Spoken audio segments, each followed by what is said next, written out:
Bonjour à toutes, bonjour à tous, bienvenue sur Radio M pour l'essentiel de l'information de ce mercredi. Dans l'actualité, le groupe Sonatrach a annoncé dans un communiqué avoir installé une commission d'enquête sur les lieux de l'incendie qui s'est déclaré lundi dans la zone industrielle du groupe Askikda. L'incendie a causé la mort d'un ouvrier contractuel et la blessure de 2 autres. Sonatrach a assuré dans son dernier communiqué que l'un des blessés atteints de brûlure a quitté l'hôpital et l'autre a été opéré avec succès à l'hôpital de Annaba après une fracture à la jambe. L'ensemble des étudiantes résidentes de la cité universitaire Beya Houssine de Beb Zouar à Alger ont adressé une lettre au ministre de l'Enseignement supérieur pour dénoncer les abus et la dégradation des conditions sécuritaires au sein de cette résidence. Elles exigent la démission de son directeur actuel et demandent au ministre de l'ouverture d'une enquête. Elle pointe le manque de responsabilité et de respect du directeur et des agents de sécurité envers les résidentes. Dans leur lettre, les étudiantes font état de faits qui se sont déroulés pendant la résidence d'été entre juillet et août. L'une des étudiantes a été victime le 11 août dernier de tentatives d'agression sexuelle par un individu qui s'est introduit dans la résidence. Le dossier des activistes Hamou Boumediene et Bouaziz Aïtchaïb et 3 autres activistes sera devant la chambre d'accusation le 21 août prochain. Selon les avocats de la défense, les 5 activistes sont poursuivis par l'article 87 bis.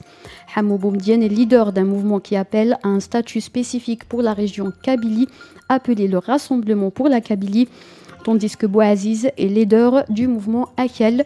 Ils sont accusés d'appartenance au mouvement MAC, classé par le gouvernement algérien comme organisation terroriste. En Tunisie, la chambre criminelle du tribunal militaire de Tunis a condamné hier le journaliste Salah Attia à 3 ans de prison. Selon l'un des avocats de la défense, le journaliste est poursuivi pour plusieurs chefs d'inculpation, dont atteinte à la sûreté de l'État et au moral de l'armée. Salah Attia a été placé sous mandat de dépôt en juin dernier sur fond de déclaration sur l'armée et le président Haïs Saïed sur la chaîne qatari Al Jazeera. Toujours en Tunisie, le président de l'instance supérieure indépendante pour les élections, Farouk Bouaskar, a annoncé hier l'adoption définitive du nouveau projet de la Constitution. Celui-ci a été soumis au référendum le 25 juillet dernier. Le projet a été adopté par la majorité des votants, mais le taux d'abstention s'élève à 75%. Plusieurs forces politiques ont contesté les résultats. À ce sujet, le président de l'ISI a indiqué que tous les recours déposés ont été rejetés. Il a expliqué que la justice administrative a confirmé l'intégrité et la transparence du processus électoral et réfuté les accusations de fraude. Dans l'actualité sportive, l'Algérie a vu son nombre de médailles augmenter, mais elle reste en bas du classement des médailles aux Jeux de la solidarité islamique qui se déroulent actuellement à Konya en Turquie. La journée d'hier s'est terminée avec 2 médailles d'argent décrochées par le nageur Jawad Sayoud en finale du 200 mètres natation et par Sonia Aslah aux épreuves du judo. La chance n'a pas été par contre avec la judokate Kautar Ouhellel qui a décroché le bronze dans la petite finale.